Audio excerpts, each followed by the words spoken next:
Sir Nanda Devi जो जहाज है वो शिपिंग कॉरपोरेशन ऑफ इंडिया का है और हम लोगों के जो अपने सीईओज लेवल के जो ग्रुप्स होते हैं उसमें जनरली पॉजिटिव मैसेजेस या जो भी हमारे चैलेंजेस होते हैं उसमें ये पर्टिकुलर वीडियो आया था और मुझे पता ये वेरीफाइड वीडियो है तो इसलिए मैंने इसको अपने एक्स हैंडल पे डिक्लेयर किया। और अच्छी बात यह है कि दो जहाज इस समय लोड होकर आए हैं, शिवालिक और जो दूसरा जहाज है गैस कैरियर एससीआई का, और ये दोनों जहाज ट्रांजिट करके आ गए स्ट्रेट ऑफ हॉर्मुज। और ये जो गैस कैरियर्स हैं ये हर दिन एक आता रहे डिस्चार्ज करता रहे तो होगा। इस समय मेरा अपना अंदाजा है कि कम से कम 8 से 10 इंडियन फ्लैगशिप्स गैस कैरियर्स जो है वो अभी भी स्ट्रेट ऑफ हॉर्मुज में फंसे हुए हैं और ये बड़ा इंटरेस्टिंग होगा देखने का कि आने के समय में ये वाले शिप्स भी आते हैं इंडियन कार्गो लेकर या नहीं।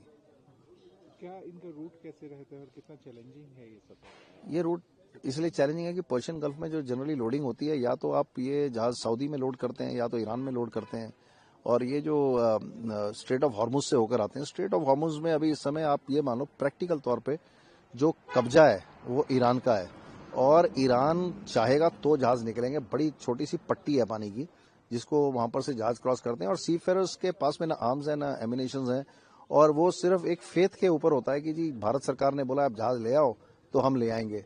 तो बहुत दम चाहिए सर, सोशल मीडिया का बड़ा प्रेशर होता है, फैमिलीज का बड़ा प्रेशर होता है और सी फेरर्स उसको झेल लें, कप्तान उसमें अपनी कमांड दिखा दे और लास्ट आदमी खड़ा रहे। और उसमें फिर जो कोऑर्डिनेशन है इंडियन नेवी के साथ में भी होता है, कोऑर्डिनेशन एम्बेसीज के साथ में भी होता है और इसको डायरेक्टर जनरल ऑफ शिपिंग वो मॉनिटर करता है सर पूरी मूवमेंट को। It's a very challenging job and I personally feel in today's times ये इम्पॉसिबल टास्क है जो इंडियन सी फेरर्स कर रहे हैं। क्योंकि 2 शिप आ चुके हैं तो बाकियों को लाना भी अब एक चैलेंजिंग टास्क है। मुझे लगता है कि ये 2 शिप्स से सर बड़ा हौसला बढ़ा। जैसे ये 2 शिप्स पहले मेरे पास थे क्रूइंग मैनेजमेंट में जब एससीए से बिकने से पहले और मैं ये शिप्स को बड़े अच्छे से जानता हूँ, इसकी कैपेसिटीज जानता हूँ, लोडिंग डिस्चार्जिंग पोर्ट हमने देखे हुए इसके। मेरे को तो ये लगता है कि सर ये चैलेंज आज के दिन भी बना हुआ है, कल भी बना रहेगा, परसों भी बना रहेगा क्योंकि we are already into 19th day of war और we are at the mercy of Iran. और मुझे लगता है कि जो गैस के सिलेंडर जो लास्ट गरीब के घर तक जाता है और अभी ओटीपी के थ्रू जो मिल रहे हैं मुझे लगता है आने वाले समय में बहुत दिक्कत आने वाली है बिकॉज शॉर्टेज बहुत ज्यादा है। तो हॉर्मुज जो भी अभी हालात है वहाँ पर और आपने बताया कि वहाँ से निकल पाना ईरान की मर्जी पर ही है, तो क्या किसी लेवल पर आपकी भी कोई कम्युनिकेशन हुई? क्योंकि आपने बताया आप पहले से जुड़े हुए हैं इन शिप्स के साथ, कोई स्टाफ से या किसी से कोई हालात उन्होंने बताए?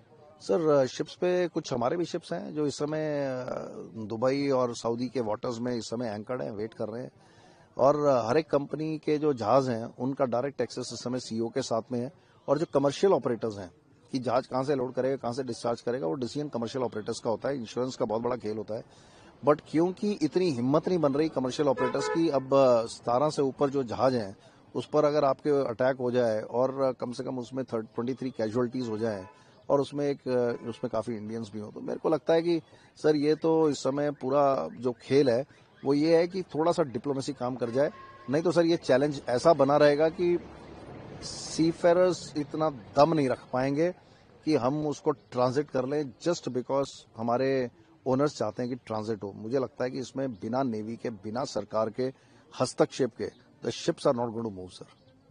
जैसा आपने बताया कि 2 शिप्स के आने से हौसला बढ़ा है, तो बाकी शिप्स भी आने की हाँ संभावना है? मेरे को बिल्कुल लग रहा है सर और मेरे को लगता है कि जैसे पहले एक टैंकर आया था और वो डायनाकॉम करके कंपनी है, ग्रीक ओनर्स थे तो उसका टैंकर आया था, इंडियन कार्गो था। तो मुझे लगता है कहीं ना कहीं कोई अंडरस्टैंडिंग हुई है सरकार की, ऐसे नहीं सर 2 जहाज आएंगे बट प्रायोरिटी होता है गवर्नमेंट कंपनी को। ऐसी as a government company Navratna status है उसका। अब जो बाकी के इंडियन फ्लैगशिप्स हैं यानी कि भारत सरकार का झंडा उन पर है और भारतीय उन पर है और डायरेक्टर जनरल ऑफ शिपिंग जो है उनके साथ में कोऑर्डिनेट कर रहा है सर। बहुत अच्छी पॉसिबिलिटी है कि अगले जो 8 जहाज हैं वो मुझे लगता है 3 से 4 दिन में उनकी मूवमेंट शुरू हो जाएगी सर। ये बड़ा पॉजिटिव साइन है। तो क्या कोई और भी अल्टरनेट है, कोई रूट्स हैं और वहाँ से sir this is only route? Actually मुझे लगता है कि the problem is you cannot load the ship overnight और जहाज की मूवमेंट होनी चाहिए। तो आपने ऑस्ट्रेलिया से लोड करना है, यूएस से लोड करना है, रशिया का एक हमारे पास रूट अवेलेबल है लेकिन रशिया को हमने थोड़ा डाउन कर दिया था। तो मेरे को क्या लगता है कि ये जो रूट्स हैं और उधर जाना, लोड करना और फिर इंडिया पहुंचना सर ये कम से कम 30 to 45 डेज का प्रोसेस है। उतने दुनिया में जहाज भी होने चाहिए कि खाली हों और जाएं लोड करें। तो जो वर्ल्ड फ्लीट है, जो कमर्शियल मूवमेंट्स हैं वो सर बड़ी स्लो होती हैं, वो ओवरनाइट नहीं होती। Sir it will take time at least 180 days to totally stabilise but मुझे लगता है 60 दिन में मुझे लगता है कुछ ना कुछ स्टेबिलिटी आ जाएगी।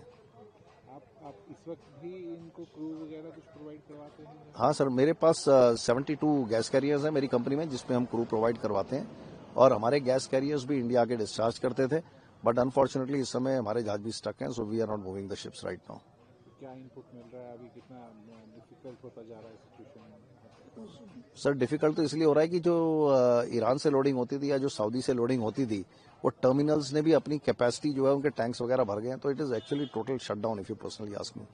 तो मुझे लगता है ये दिक्कतें जहाजों को बहुत रहने वाली हैं, सीफेयर्स को रहने वाली हैं, टर्मिनल्स को रहने वाली हैं। और जब तक थोड़ा सा पीसफुल टाइम नहीं आएगा, मुझे लगता है कैपेसिटी 100% आने में टाइम लगेगा। राइट नाउ जो ये वाला रूट है, इसमें हम सिर्फ 15 to 20% कैपेसिटी में काम कर रहे हैं, और ये डे बाय डे की मैंने कैपेसिटी बताई है, तो आप 15 दिन का अंदाजा लगा लीजिए कहाँ पर खड़े हैं। तो आप किस तरह से देखते हैं ओवरऑल सिचुएशन को? आपको लगता है ये स्थितियां अभी लंबे समय तक चल सकती हैं? नहीं सर, मैं तो बड़ा पॉजिटिव हूँ। उसका कारण ये है कि पाकिस्तान के साथ में भी टाई अप कर लिया ईरान ने, ठीक है सर, बांग्लादेश के साथ भी टाई अप कर लिया, इंडिया के साथ भी टाई अप कर लिया। सो मेरे को ये लग रहा है कि ईरान समहाउ हैज डिसाइडेड कि हम इसमें बिजनेस करेंगे। और चाइना के तो जहाज निकल ही रहे हैं सर उधर से, चाइना के तो गैस कैरियर्स आराम से निकल रहे हैं। तो ये तो दूसरे कंट्रीज के लिए चैलेंज है कि जब चाइना का काम हो सकता है, हमारा क्यों नहीं हो सकता? वो हमसे बड़ा देश है, उसकी रिक्वायरमेंट एनर्जी की ज्यादा है। तो जो एनर्जी की स्टेबिलिटी इस समय गिरी हुई है, आई थिंक उसमें diplomacy will work, business will work. और मुझे लगता है कहीं ना कहीं ये जो स्लो डाउन हुआ है, ये मुझे लगता है 3-4 दिन में हमको बड़ा चेंज नजर आएगा। क्या आपको लगता है कि सेंट्रल गवर्नमेंट अपना बेस्ट परफॉर्म कर रही है? सर इस समय इन द गिवन ये तो वर्ल्ड वॉर 3 के बराबर का हो गया सर। एक तरफ यूक्रेन रशिया का वॉर छिड़ा है, एक यहाँ छिड़ा हुआ है, अफ्रीका में अपने वॉर छिड़े हुए हैं। तो मेरे को लगता है कि सर मोदी सरकार को मैं धन्यवाद करना चाहता हूँ कि ये जो 2 जहाज ये लेकर आए ना सर, ये मुझे लगता है कि it's a miracle for us. We never thought ये होगा, और मुझे लगता है असंभव को संभव किया भारतीय सीफेयर्स ने, शिपिंग कॉर्पोरेशन ऑफ इंडिया ने। तो मैं मोदी सरकार को भी बधाई देता हूँ, शिपिंग कॉर्पोरेशन ऑफ इंडिया के चेयरमैन को सबसे ज्यादा बधाई देता हूँ। उन माँ बाप को, उसकी जो वाइफ घर में बैठकर देख रही है कि जहाज ट्रांजिट कर रहा है, मुझे लगता है कि सर ये घर वालों के भी हौसले हैं, जिन हौसलों के दम पर जहाज आ रहे हैं और आपके घरों तक गैस पहुंच रही है। और इससे कितने दिनों की समस्याएं दूर हो पाएंगी? सर इससे कोई समस्या नहीं दूर होगी। इससे मेरे को लगता है कि आप ये मान लीजिए कि 12 घंटे की समस्या दूर होगी बस। तो हमें बहुत कुछ और करने की।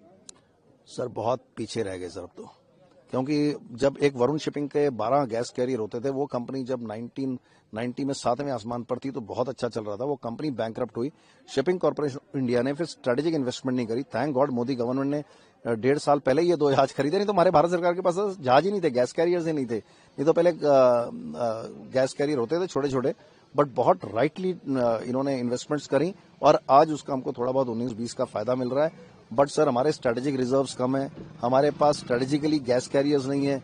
चाइना के पास में 100 हैं, हमारे पास में सर एससीए के पास में 2 हैं, एक 7 आइलैंड कंपनी है, एक है, ग्रेट ईस्टर्न के पास में 2 हैं, और बाकी एमओएल जो कंपनी है उन्होंने कुछ 7 गैस कैरियर जो है इंडियन फ्लैग की हुए हैं। सर बहुत बहुत ज्यादा काम बाकी है शिप बिल्डिंग में, शिप मेकिंग में, सी फेयर्स में, और मुझे लगता है कि मोदी सरकार को इसको स्ट्रेटेजिकली सोचना चाहिए।